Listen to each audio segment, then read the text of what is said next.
우리 사도행전 말씀 계속 살펴보고 있는 중입니다. 2주 동안 잠시 좀 쉼의 시간을 가졌고요. 이제 13장부터 제 1차 선교 여행이 비로소 이제 시작이 되게 됩니다. 우리 사도행전 1장 8절 말씀 다 같이 암송하시고 우리 말씀 함께 보겠습니다. 오직 성령이 너희에게 임하시면 너희가 권능을 받고 예루살렘과 온 유대와 사마리아와 땅끝까지 이르러 내 증인이 되리라 하시니라. 아멘. 이 사도행전 1장 8절 안에 사도행전 전체 내용이 다 들어있다 이렇게 말씀을 드렸습니다. 오직이라고 하는 것은 오직 성령의 능력으로만 이 교회의 역사가 시작된다. 성령의 역사가 인간들의 역사에 더하기 플러스 요인이 아니라 오직 성령이 임하시면 너희가 권능을 받고, 그러니까 우리의 잠재된 능력이나 어떤 실력으로 교회로서 존재하고 교회의 역사를 감당하는 것이 아니라 성령이 임하시고 그 권능으로 말미암아서 나중에 이 수로 마지막 결어를 보면 증인이 되리라 이렇게 나오죠. 그러니까 증인이 되는 것이 교회됨의 목적이고 본분인데, 그러기 위하여서는 먼저 예루살렘과 온 유대와 사마리아와 땅끝까지 이르러, 그러니까 자기 자신으로부터 퍼져나가서 나와 아무 상관이 없는, 심지어 원수 대적되는 저 땅끝에 있는 사람들에게까지라도 복음의 빛을 증거하는 증인의 역사를 감당하는 것, 그것이 사도행전이 쓰여진 목적이고, 또 누가복음과 사도행전의 저자가 같다고 말씀드렸는데, 예수님에 대한 일대기를 기록한 누가가 왜 예수님의 이야기를 기록하였는가?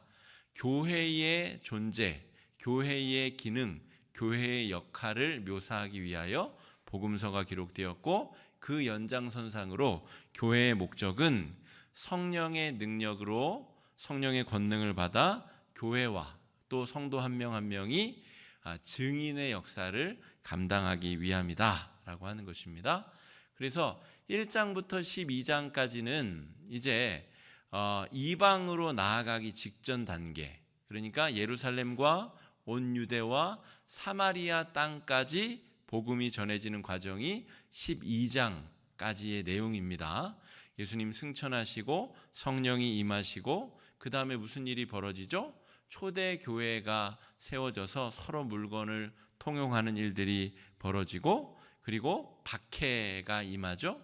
박해가 임하고 스데반 집사가 순교를 당하고, 또 사도 우리 바울, 사울에서 바울 이름만 바뀌는 것이지만 존재 자체가 바뀌는 경험을 하게 되고, 또 바울은 3년여간 넘게 또 광야에서 숙성 기간을 거치며 또 10여 년간의 기간을 통하여 교회 안에 신학적인 정리가 이루어지게 되고 이방 선교를 위한 여러 준비 작업들이 펼쳐지게 됩니다. 그래서 베드로가 10장에서 누구에게 복음을 전하게 되죠?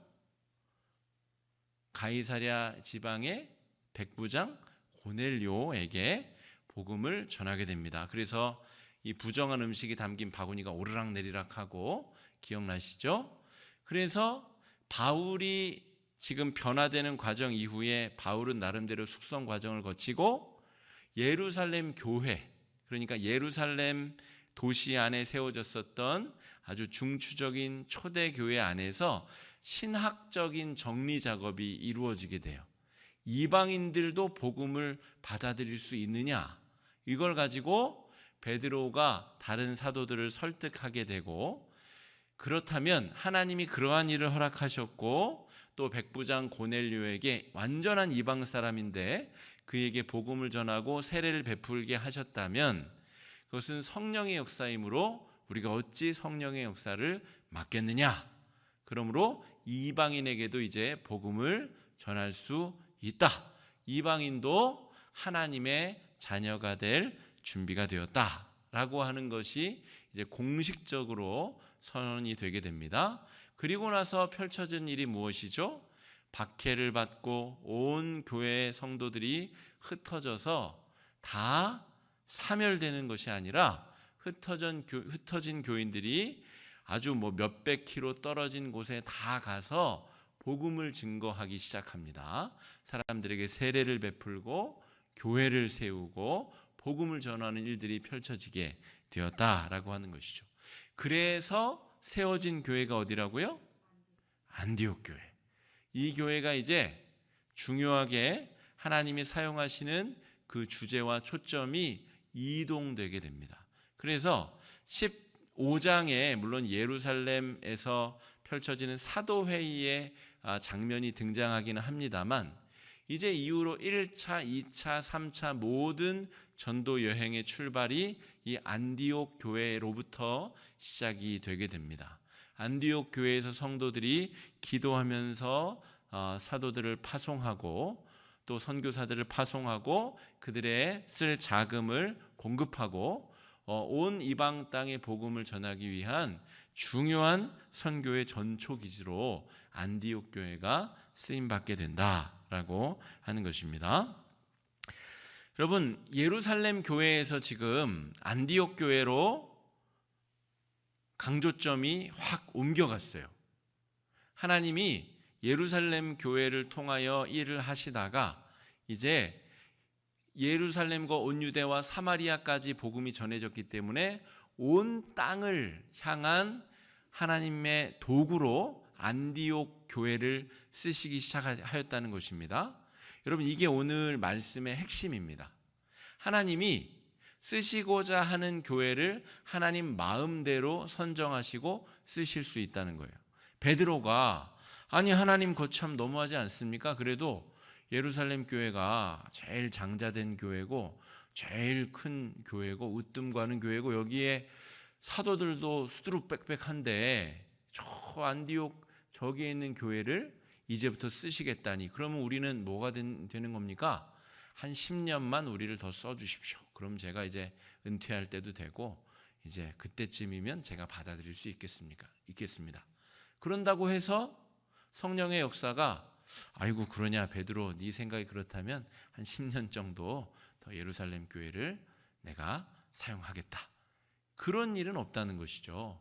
왜냐하면 하나님이 지금 이방으로 복음을 쫙 전하기 위하여서 사람도 준비하시고 또 물자도 준비하시고 여러 것들을 다 준비해 놓으신 그릇이 안디옥 교회거든요.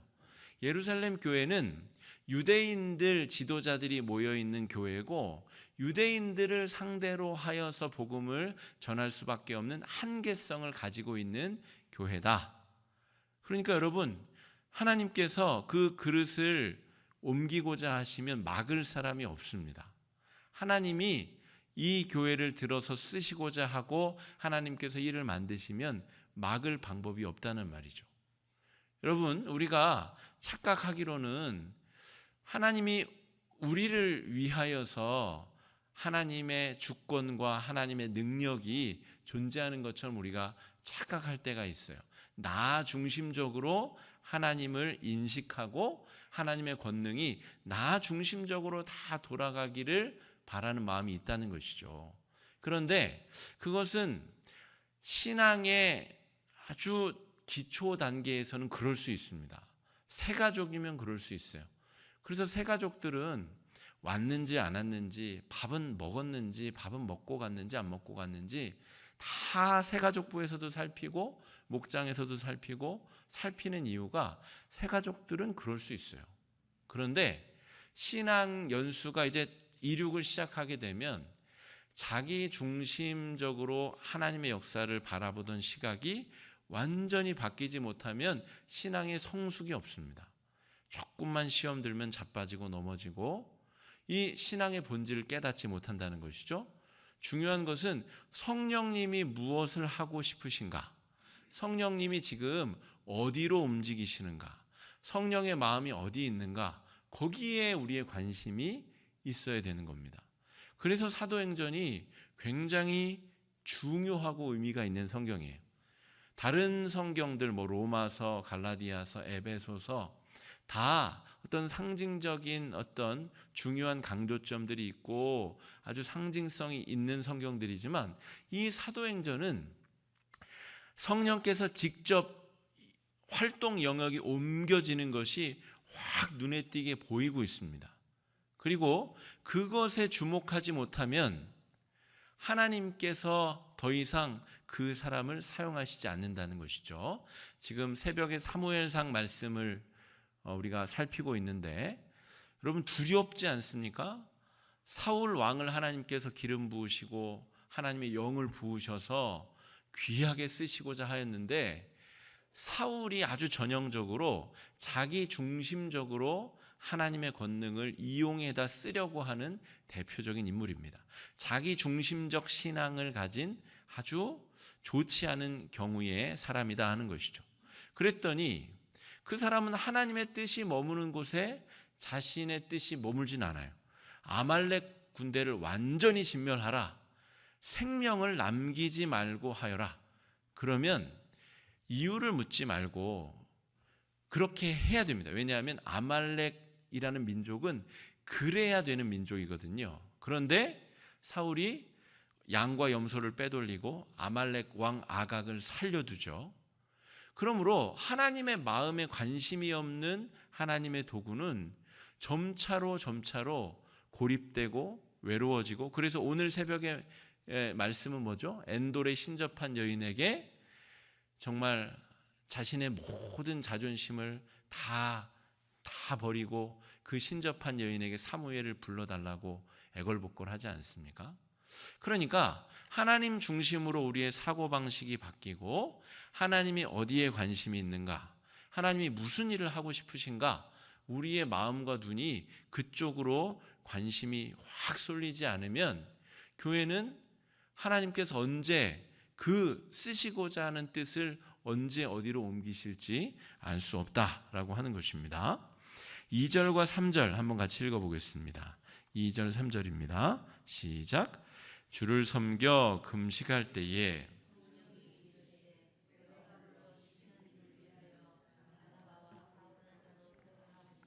이에 금식하며 기도하고 두 사람에게 안수하여 보내니라. 아멘. 사실 저는 개인적으로 금식을 별로 좋아하지 않습니다. 우리 그 9가지 영성의 색깔을 우리 살펴보는 강의도 수요일 날 제가 했었는데 저는 금욕주의 영성이 좀 약합니다. 근데 금식이 그렇다고 불필요하다거나 나쁜 것이나 그런 게 아니에요. 그런데 저 개인적으로 그게 좀 약하다는 것이죠. 근데 어쨌든 중요한 것은 오늘 이 안디옥 교회 성도들이 지금 2절과 3절에 금식했다는 표현이 두 차례 나오고 있습니다. 2절을 보면 주를 섬겨 금식할 때에, 보통 우리가 언제 금식합니까? 언제 금식합니까? 다이어트 이런 걸 위해서 굶는 거 말고 언제 금식합니까? 간절할 때. 그렇죠? 이게 안 되면 어차피 내 생명이 끝나니까 이거든 아니든 한번 양당 간에 하나님 도와주시든지 아니면 내 인생이 끝이 나든지 그런 상황에서 주로 금식을 하죠. 우리가 큰 병에 걸렸다가 어차피 가만히 있으면 내 인생이 어려워지기 때문에 내가 굶어서 금식하면서 기도하면서 한번 해보든지 그런 마음으로 한다는 것이죠. 그리고 이 곡기를 끊는다는 것은 이 생명과 관련된 중요한 일을 본능을 거스르는 것입니다. 그러니까 본능을 거스르면서까지 하나님께 내 뜻을 아뢰고 하나님의 뜻을 구하는 것이죠. 그런데 3절에 이에 금식하고 기도했다는 것은 우리가 지금 제가 설명드린 어떤 분명한 목적을 가지고 금식하고 기도한 게 맞아요. 지금 이 5명의 교회의 기둥들이 등장하는 그 중에 제일 그리고 두 번째, 그러니까 아주 중요한 기둥들 둘을 빼다가 선교사로 보내는 문제이기 때문에 기도하고 금식하고 준비하여서 파송하기 위하여 금식했다는 말이에요. 그런데 2절에 보면 주를 섬겨 금식할 때에 라고 나옵니다. 이것은 어떤 목적이 없는 금식이에요. 그 정도로 하나님의 뜻을 구하고 찾는 것이 일상화되어 있는 교회다 하는 것입니다. 안디옥 교회가. 그러니까 이 점을 우리가 본받지 못하면 화곡중앙교회는 미래가 없습니다. 여러분 지금 청년들이 막 100명쯤 우리 모이면 미래가 있을까요? 젊은 부부들이 한 4, 50가정씩 아이들 데리고 바글바글하면 야 미래가 창창하다 말할 수 있을까요? 여러분 뭐 한 달 전에 2달 전에 중국에 저런 일이 벌어질지 예상하신 분 계세요? 아무도 없습니다. 여러분 젊은 청년들 100명 200명 바글바글 하다고 교회가 미래가 밝은 것이 아닙니다. 뭐 교육부서가 막 차고 넘친다고 교회의 미래가 짱짱한 것이 아니라는 것이죠. 바로 이것, 하나님의 뜻을 구하고 하나님의 관심이 어디 있는가? 온 교회의 관심이 그것이 습성화되어 있고 그것에 관심이 있는 교회가 비전이 있고 미래가 있는 교회다라고 하는 것이죠. 주를 섬겨 금식할 때에 성령이 이르시되, 하나님의 뜻을 구하면 하나님이 조금 좋은 쪽으로 말씀을 해주셔야 되잖아요. 그런데 안디옥 교회 교인들이 느끼기에는 좋지 않은 쪽으로 말씀을 하고, 그러니까 누가 보기에 좋은 쪽이냐? 여러분 이것은 굉장히 이 다른 시각으로 볼 때는 전혀 다른 문제가 될 수 있습니다. 주를 섬겨 금식을 했는데 그러면 이제 안디옥 교회가 1000명, 10,000명, 10만 명 되고 대궐 같은 교회 세우고 이제 백화점처럼 편리한 시스템 갖추고 그렇게 되는 것이 아마 교인들 마음이었을 수도 있겠죠. 이 안디옥이라는 교회, 이 지역도 굉장히 교통이 발달되어 있고 사람들이 모이는 곳이었기 때문에 교회가 확장성 있게 쓰임 받기 위하여 그 기본 준비가 짱짱하게 갖춰질 수 있도록 성령께서 역사해 주시면 얼마나 좋았겠습니까? 그런데 성령님의 뜻은 다른 데 있었다 하는 것이죠. 그 5명의 기둥들 중에 제일 확실한 기둥 2를 빼라. 그리고 당장 선교사로 보내라. 그리고 남은 교인들은 그들의 쓸 모든 자금과 모든 필요를 공급하여라. 여러분 이게 금식 기도의 결과라면 조금 실망스럽지 않겠습니까? 예상과 다르고 기대와 다르고 이 금식하며 기도한 목적과 방향과 사뭇 제가 느끼기에는 좀 다르게 느껴진다라고 하는 것이죠. 그런데 놀랍게도 성령께서 그렇게 말씀하시자 바나바와 바울을 특별히 특정하여서 따로 세우라라고 하자 이 안디옥 교회 사람들이 불평하며 짜증내었더라가 아니고 3절에 보면 이에 금식하며 기도하고 2 사람에게 안수하여 보내니라. 이 2절에 불과한 기록이지만 이 안디옥 교인들의 마음속에 얼마나 많은 태풍과 또 환난과 어려움이 불어닥쳤을까? 우리가 상상할 수 있습니다. 여러분 그런데 하나님께서 주도권을 잡으신 교회인가? 아니면 어떤 특정한 세력 혹은 특정한 사람, 목회자를 포함하여 어떤 특정한 사람이 주도권을 쥐고 흔드는 교회인가? 이거는 보면 금방 알 수 있습니다. 의사결정 구조가 어떻게 되어 있는가? 그 교회의 분위기가 어떻게 돌아가는가? 이거는 금방 알 수 있는 것이죠. 주도권을 하나님이 잡고 하나님이 이끌어 가시는 것이 느껴지는가? 이거는 느껴지는 것이죠. 오늘 성령께서 안디옥 교회는 확실하게 성령이 주도권을 잡고 성령이 원하시는 일을 위하여 교회의 모든 영적인 에너지가 쓰이고 있다라고 하는 것입니다. 주도권이 그래서 굉장히 중요합니다. 하나님이 주의 영이 주도권을 잡고 있는 교회인가? 성령이 원하시는 곳에 교인들도 시선이 가고 에너지가 모이고 마음이 쏠리고 있는가? 그런 교회가 미래가 있고 비전이 있는 교회인 것이죠. 지방에 있는 어떤 교회의 이야기를 제가 들은 적이 있는데 좀 인상적이어서 좀 기억을 해두었습니다. 이름을 밝힐 수 없는 어떤 교회 얘기인데요.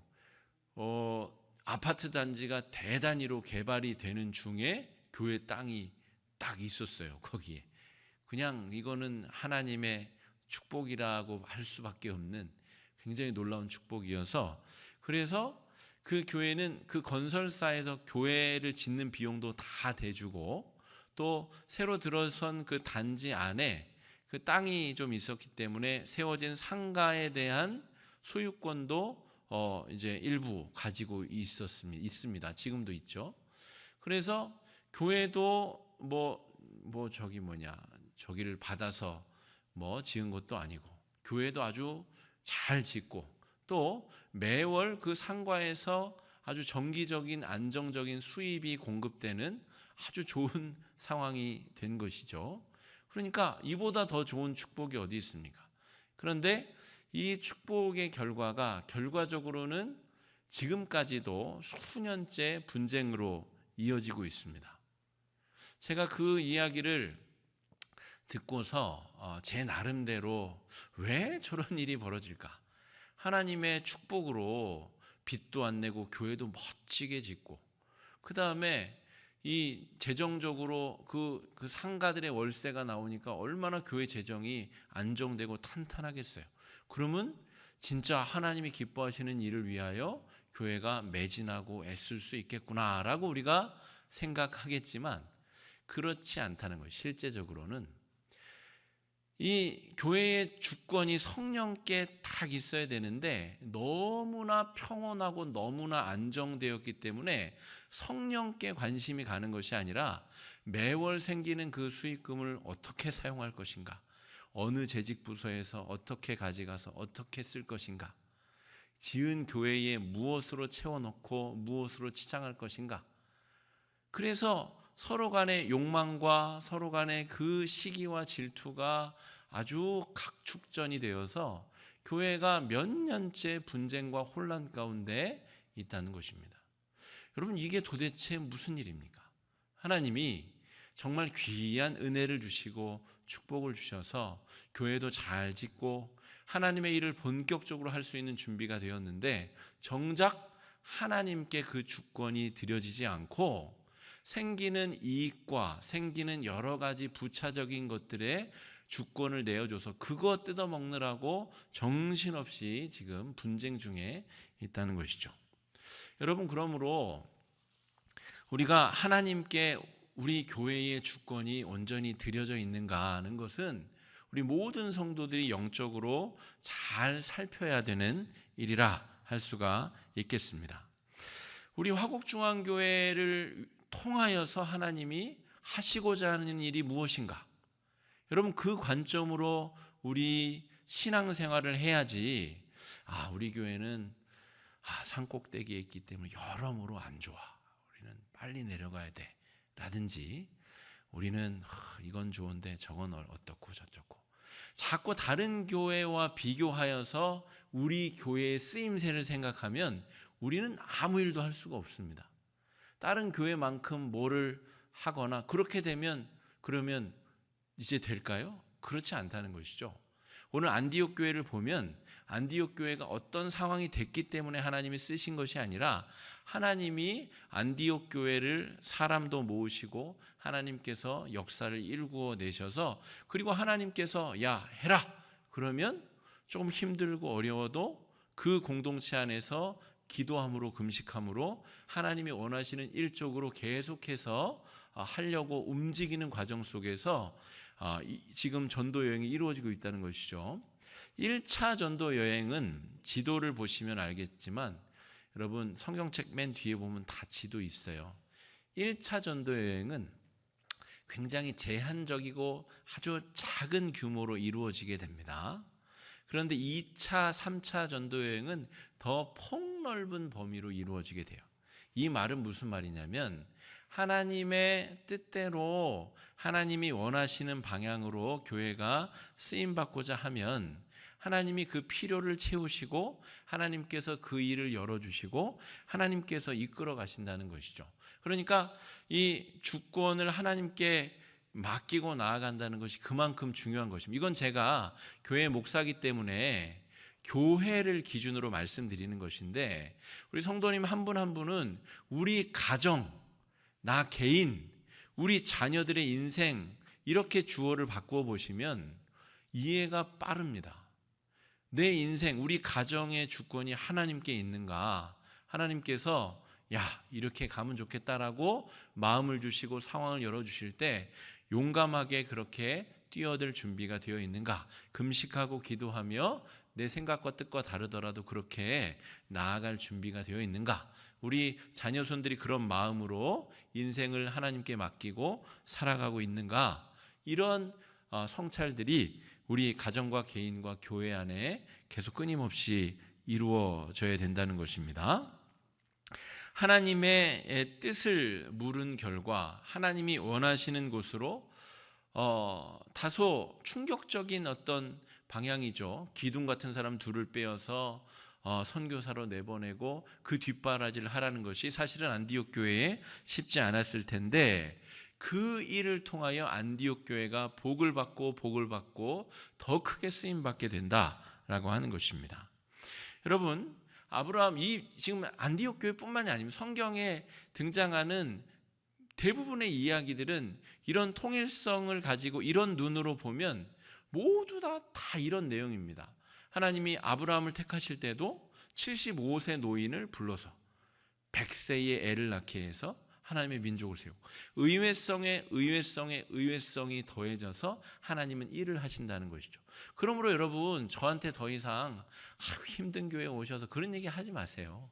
자꾸 힘든 교회에 오셨다 그러는데 하나님이 뜻이 있으셨으니까 보내셨겠죠. 그리고 하나님이 우리 교회를 통해서 하시고자 하는 일이 있으니까 저도 왔고 우리가 같이 하는 거죠. 뭘 자꾸 뭐를 기준으로 힘들다는 겁니까 대체? 뭘 기준으로?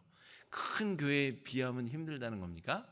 제가 왜 이런 말씀을 드리냐면 제가 초대형 교회는 있어 본 적이 없어요. 완전 초대형 교회 몇만 명 교회는 있어 본 적이 없는데 그래도 우리 교회랑 이제 규모가 비슷한 교회 그리고 한 1,500명에서 2,000명, 3,000명 정도 되는 중대형 교회는 있어 봤어요. 그런데 지금 요 주제 있잖아요. 하나님이 주도권을 가지고 끌어나가시는 교회라는 측면으로 볼 때 우리 교회만한 사이즈의 교회가 그렇게 하기가 쉬울까요? 아니면은 2,000명 사이즈의 교회가 그렇게 하기가 쉬울까요?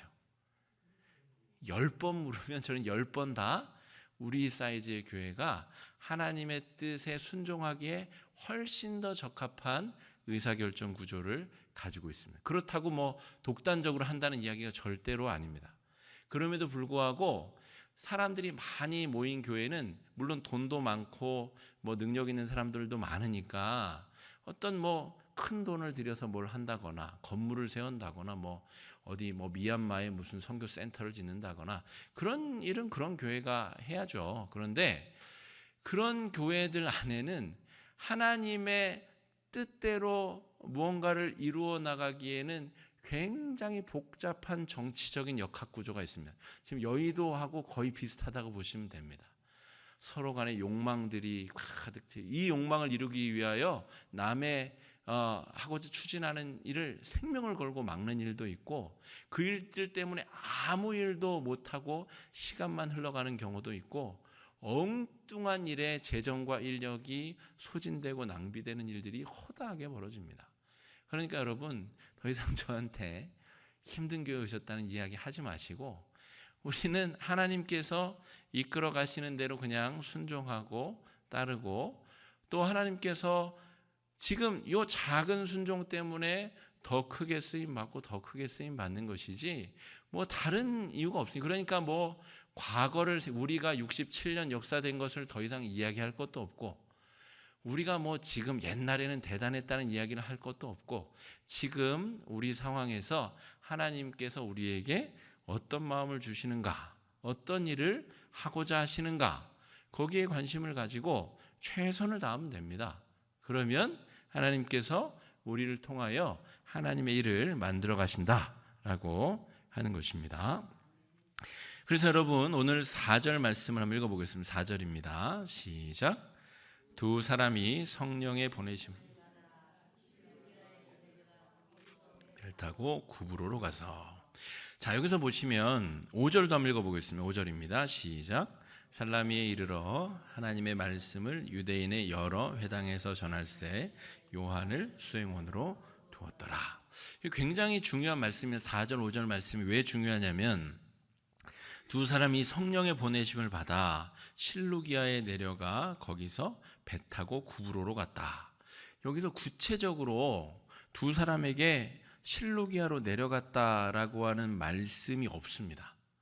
물론 이걸 해석하자면 실루기아로 내려가라는 보내심을 받았다라고 해석을 할 수도 있지만, 이 전체적인 맥락을 보면 왜 하필 구브로라고 하는, 키프로스라고 하는 섬, 그 섬으로 첫 여행지를 가게 됐는지에 대한 이유가 안 나와 있어요.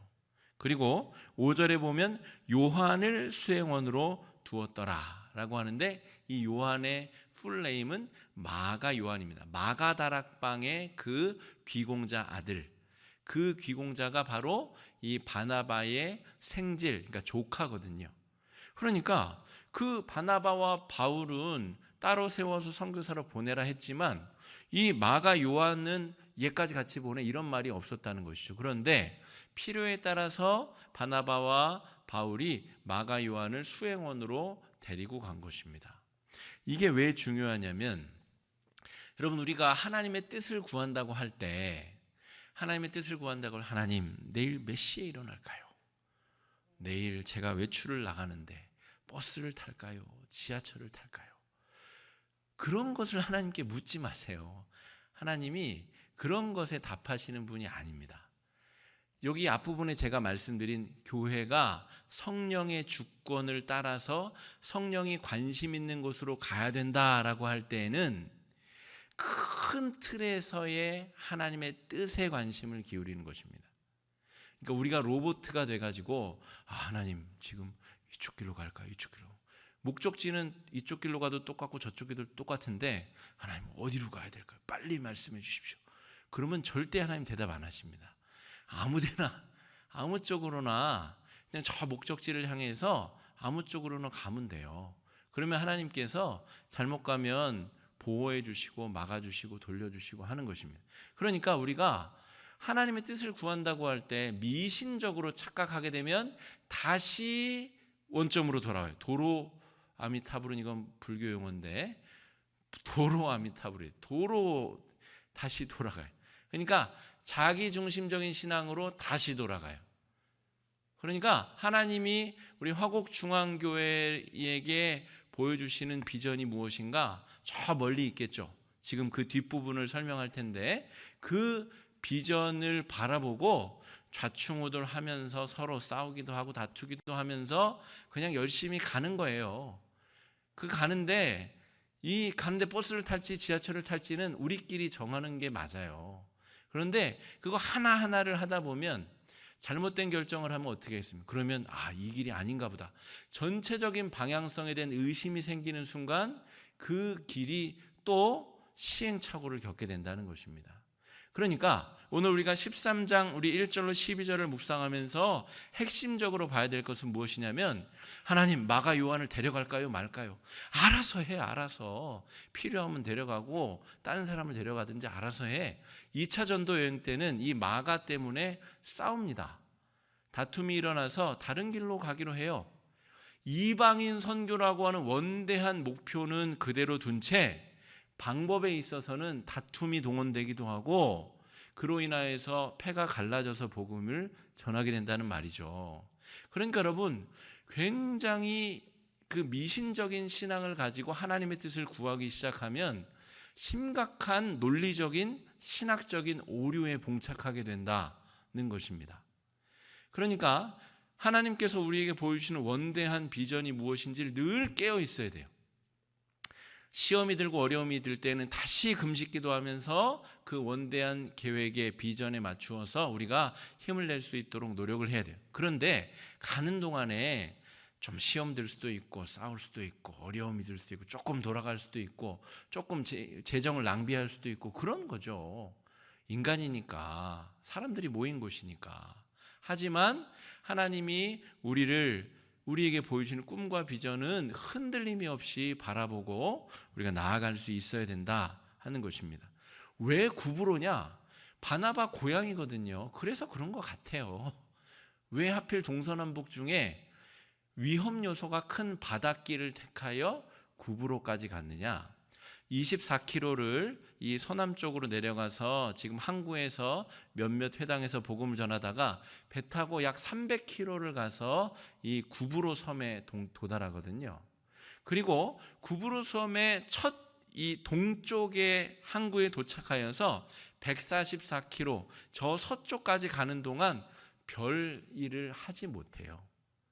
그러니까 이것을 과연 하나님이 그러면 구브로 섬으로 가라 했느냐? 그거는 별 중요하지 않다니까요. 하나님은 동쪽으로 갔어도 동쪽에서 오늘 똑같은 일을 만나게 하셨을 것이고 하나님의 일을 행하셨을 것이다. 그렇다면 오늘 안디옥 교회에게 보여주신 하나님의 비전은 무엇이냐? 시간이 벌써 20분이 되었는데 그것은 무엇이냐면 서기오 바울이라고 하는 이 구브로의 총독을 구원하는 일입니다.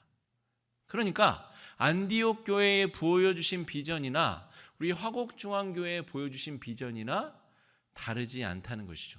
하나님의 관심은 서기오 바울처럼 흑암에 갇혀있는 사람들에게 예수 그리스도의 복음의 빛을 비추는 것, 그것이 우리 화곡중앙교회에 주어주신 하나님의 놀라운 비전이다 라고 하는 것입니다. 우리 생각에는 이제 새로운 담임 목사도 왔고 우리가 노력해가지고 교인도 한 3배 되고 여기 좀 의자도 싹 바꾸고 이제 건물도 새로 좀 리모델링이라도 하고 그 다음에 뭐 어떻게 교회 버스도 좀 들여오고 뭐 그 다음에 우리가 뭐 좀 할 수 있지 않을까? 그럼 우리 생각이죠. 그거는 철저히 우리가 주도권을 쥔 생각이고요. 그거를 하기 위해서 하나님이 몇십 년을 기다리시란 말입니까? 이거는 그냥 다른 동호회나 계모임과 그렇게 되면 다를 게 없습니다. 그런데 하나님이 주도권을 주신다는 그 의미는 지금 우리가 뭐 100명이 모였으면 100명 안에서 우리가 이 서기오 바울과 같은 사람에게 우리가 어떻게 나아가고 있는가? 그 사람들에게 어떻게 우리가 복음을 전하고 그 복음의 빛을 비추기 위해 우리가 100명의 상황에서 어떻게 노력하고 있는가? 애쓰고 있는가? 그게 핵심이지. 그게 안 되면 우리가 나중에 더 어떻게 되더라도 그거는 불가능한 일이다 라고 하는 것이죠. 서기오 바울이라고 하는 총독 옆에 누가 있냐면 바예수라고 하는 박수무당이 있었어요. 이 사람에 대한 묘사 우리 10절 한번 읽어보겠습니다. 10절입니다. 시작. 이르되 모든 거짓과 악행이 가득한 자요 마귀의 자식이요 모든 의의 원수요 주의 바른 길을 굽게 하기를 그치지 아니하겠느냐. 바예수라고 하는 말은 요 정도 우리 히브리어는 알 필요가 있습니다. 바는 아들이라는 뜻이고 예수는 구원자라는 뜻입니다. 그러니까 바예수, 이 엘루마라고 하는 이 별명은 무당이라는 뜻인데 그거 말고 본명은 바예수, 아주 좋은 이름이에요. 구원자의 아들, 하나님의 아들, 구원자 이런 뜻이에요. 그런데 실상을 보고 왔더니 이 사람의 마음을 현혹시키는 이 무당이라는 것이죠. 여러분, 총독이 황제의 권한을 대신하는 그 지역의 지도자입니다. 그러니까 서기오 바울이라고 하는 총독이 만약에 재판을 지금 하고 있어요. 억울한 송사가 와서 재판을 하고 있는데 사실관계를 따지지 않고 야, 바예수 너 일로 와봐. 어느 쪽이 잘못된 거야? 이쪽 사람이 바예수한테 뇌물 주면 잘못된 판결을 할 수 있는 거예요. 힘을 가진 사람의 눈이 완전히 멀어버렸어요. 어떻게 멀었어요? 이 우상 숭배하는 이 무당에게 완전히 정신과 이 모든 이 사고가 다 빼앗겨 버린 상태. 그 사람을 만나기 위하여 지금 몇백 킬로, 300km 바닷길, 144km 육지길을 통하여 지금 바나바와 바울, 이 믿음의 용장들이 그 먼 길을 지나서 한 사람을 만나러 왔다는 말입니다. 예수님이 십자가 지기 올라가시기 전에 여리고성에서 삭개오를 만나시듯이 이 한 사람을 만나기 위하여 지금 안디옥 교회의 모든 역량이 집중되어서 이 한 사람에게 복음의 빛을 비추었다라고 하는 것이죠. 그리고 교회가 마땅히 해야 되는 일은 이 일이다라고 성령께서 분명히 이 사건을 통하여 말씀해 주고 있는 것입니다. 서기오 바울에게 뭐 특별한 일을 행한 것이 아니라 그가 영적으로 빼앗겨 있었던 그 정신, 온 정신과 혼이 빼앗겨 있었던 상태를 바로잡아 준 것이죠. 하나님께서 창조하신 그 피조물이 하나님을 인식하고 살아갈 수 있도록 그 만남이 그런 역할을 하였다라고 하는 것입니다. 그럼 잘 살펴보면 우리 주변에 서기오 바울 같은 사람이 세고 셌습니다. 그렇죠? 돈과 물질이 이 바예수가 되어서 그거 쫓느라고 막 인생을 허비하고 낭비하는 사람. 여러분 이제 곧 선거철이 오면 그런 분들 있죠. 시의원, 뭐 구의원, 뭐 국회의원 이런 거 출마하시다가 완전히 패가 망신한 분들 계시죠. 그 명예 그게 뭐길래 그거 쫓느라고 시간 낭비하고 인생 낭비하고 재산 다 없애고 모든 것 다 잃어버리고 그게 하나님처럼 살아가는 사람들이 우리 주변에 널려 있다라고 하는 것입니다. 그뿐입니까 여러분? 과거에 사로잡혀가지고 과거의 영광에 사로잡혀서 현재를 하나님과의 만남 없이 그렇게 소진하고 낭비하며 살아가는 사람, 다른 사람들의 평가와 또 시기와 질투 때문에 하나님과의 만남을 잃어버리고 살아가는 사람, 그런 종류의 사람들이 우리 주변에 다 그런 사람들 아닙니까? 하나님과의 인격적인 만남이 없이는 어떤 사람도 정상적인 삶이 불가능하다는 믿음이 저와 여러분 안에 있지 않습니까? 그러니까 여러분, 교회는 무슨 일을 해야 됩니까? 교회는 그 사람들에게 오늘 바울과 바나바가 했었던 일을 하는, 그것이 교회가 해야 될 일이고 교회가 지향해야 될 일이다라고 하는 것입니다. 그 일을 위하여 교회의 예산이 쓰여지는 것이고 교회의 에너지가 쓰이는 것이죠. 오직 그 일을 위하여 교회는 존재하는 것입니다. 이런 이 교회의 목적과 방향성에 대한 분명한 의식과 확신이 없이는 교회가 늘 엉뚱한 곳으로, 잘못된 곳으로 이 갈짓자로 걸을 수 있다라고 하는 것입니다.